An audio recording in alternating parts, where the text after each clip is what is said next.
ioEther. I got this.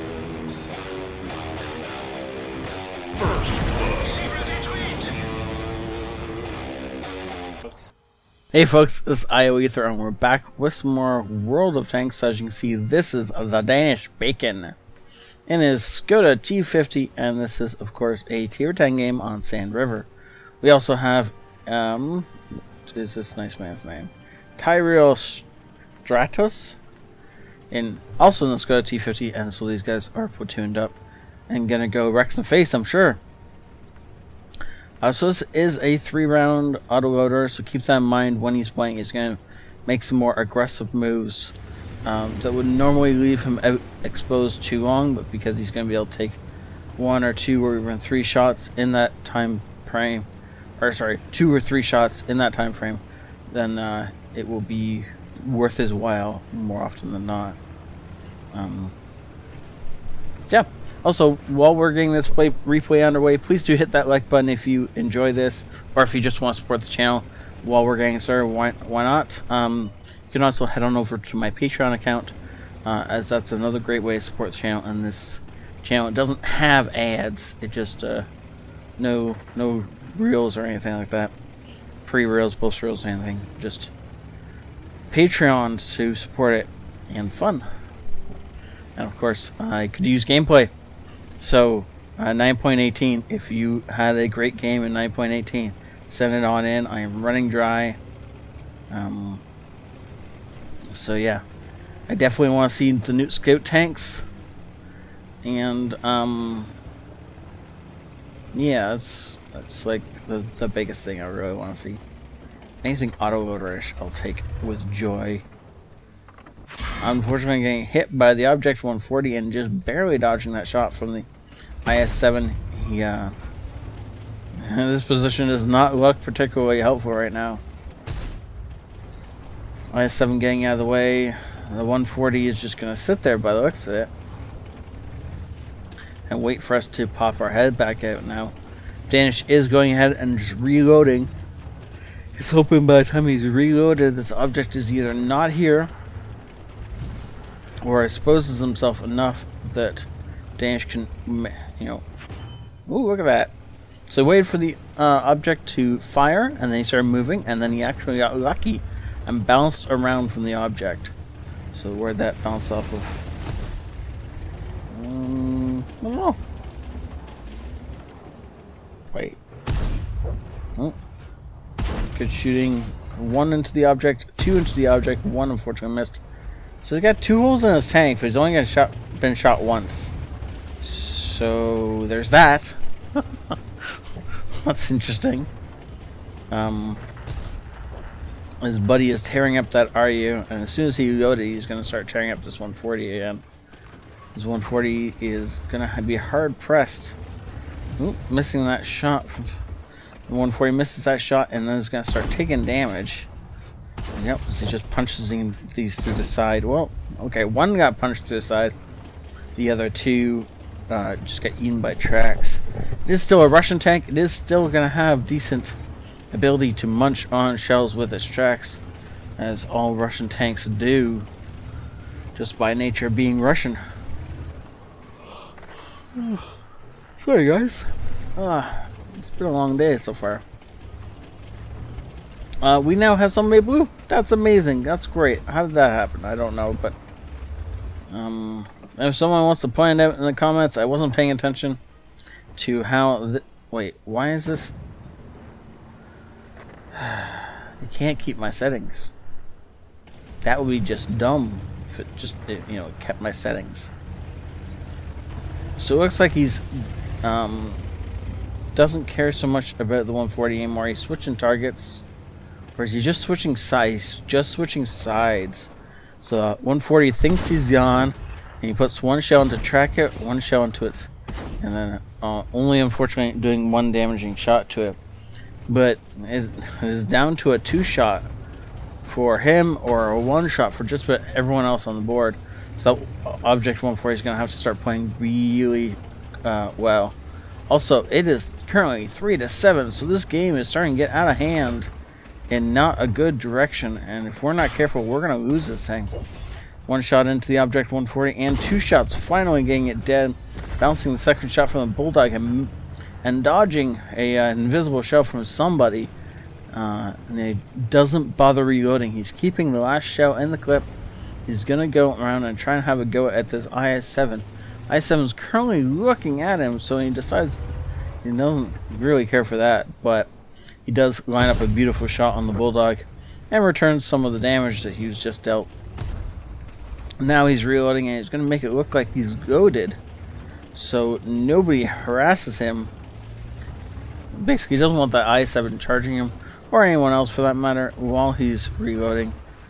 So he presses forward as if he's reloaded, and people tend to back off when you're in an autoloader and you're coming at them. Most people, unless they've been counting your shells, assume if you're pushing forward in an autoloader that you're goaded. And so it can be a really great way to just pressure at your enemy. If you just make it like you're loaded, they will back off, and they will give you the time you need to actually reload. And so that's just what he's doing right now. Is making sure this IS-7 knows he's here. Make sure this IS-7 thinks he's loaded. IS-7 is horribly back behind that rock. No way any of these shots are worth firing. As you can see, a whole lot of the side of his tank or turret. And no, oh, look at that, putting one just through the cheek of the tank. IS-7 thinks he's cheating, no doubt. Bulldog's just gonna come over the rise and finish him off, though. And there's a dead IS-7. Actually, not the Bulldog that finished him off. Our buddy up on the hill actually finished him off, even better. And we have pulled the scores back to 9-10. And now Danish is, looked like he wanted to head back to base, but his eye has been caught by this T-95. Side of a T-95 from this distance. I mean, I couldn't help it. Obviously, he can't help it either. Unfortunately, he waited a little bit too long. And he could have dumped off at least one more shell into that T-95 if he hadn't waited quite so long before he started firing at it. But oh well, it happens. He only has 7 shells left of his main armament, and then he's going to have to start using gold. And so he's going to poke over this ridge, waiting. Aiming for the weak spot on the T-95, and bounces one. Which is to the Tiger 2 by the looks of it. Yep, Tiger 2 is just poking enough of the side of the turret over. And boom, dead Tiger 2. As somebody realizes where he was and put a shot near him, but not into him. So he's now down to 4 rounds of standard ammo left. And that E1 is probably the thing that's over there. Oh, that's a great place for a T-95. We'll take that. One shell into the side of the T-95. Shell into the top. Looks like, yes, maybe, or that may have been to the side. Hard to tell from here. No, don't bother loading the one. Looks like, yes, he has in fact switched over to loading the premium ammo, because it's not worth loading an entire clip for 1 round. I mean, it's just not worth it. He's done 5,000 damage already. He's coming in on this low. He's going to be fully reloaded as soon as he gets to the point where he can fire on the low. He's not poking out before he's loaded, and he's just putting prime rounds straight through this guy. Low has actually absolutely no chance right there, as he just got destroyed. Well, anyone else starting to wonder what a Škoda can do? I hope not, because evidence shows they can do a lot. Okay, he's still got most of his health left, however, his buddy's at 300. So he really wants to be making sure he pulls the attention of this E1 so his friend does not get shot.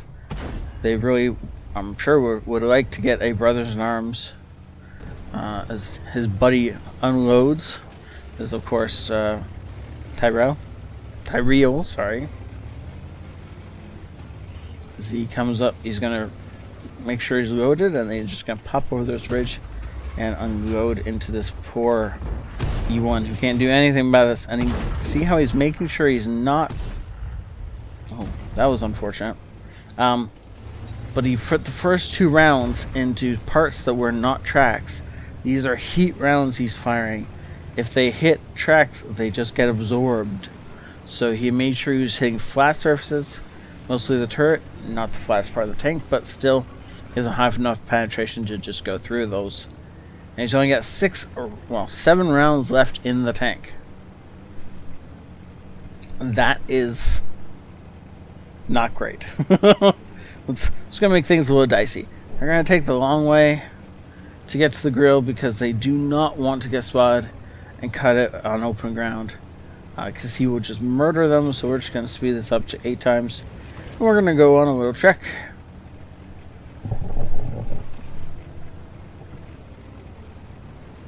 And Danish takes the lead because he can take a shot from this guy without too much worry. E50M could probably survive a shot, but you never know, and you don't really want to take that risk just in case it turns out that he can't survive the first shot. If the dude rolls high or something like that, then that would be very bad. So there should be a grill right around here somewhere. Or not. Could start capping. Do start capping. Okay.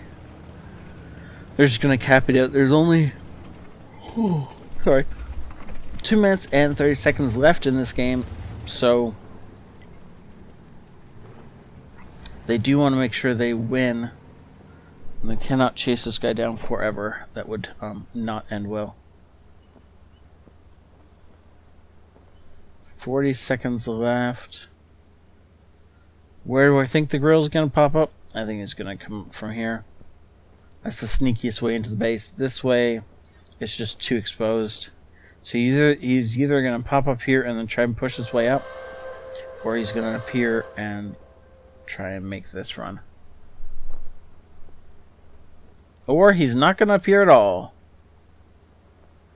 Oh, yeah, there he is. 1 shot. Oh, only getting 1 shot off before the game ends. Wow. But still more damage done. Unfortunately, we took a shell for that and our commander died, which was probably not worth it overall, sadly. Mastery Badge, Ace Tanker, Bruiser, Fire for Effect, and of course, the coveted High Caliber awards. Yeah. With over 7,000 damage, I should bet he is in the High Caliber. He's also entered himself in the 6K Damage Club on the channel, which is a great place to be. I feel like there should be some sort of reward for that. Like, if I had a moderator willing to, or somebody willing to take responsibility for that, maybe do like a thing where if you're in the 6K Damage Club, you get like gold status in the Discord channel for a month.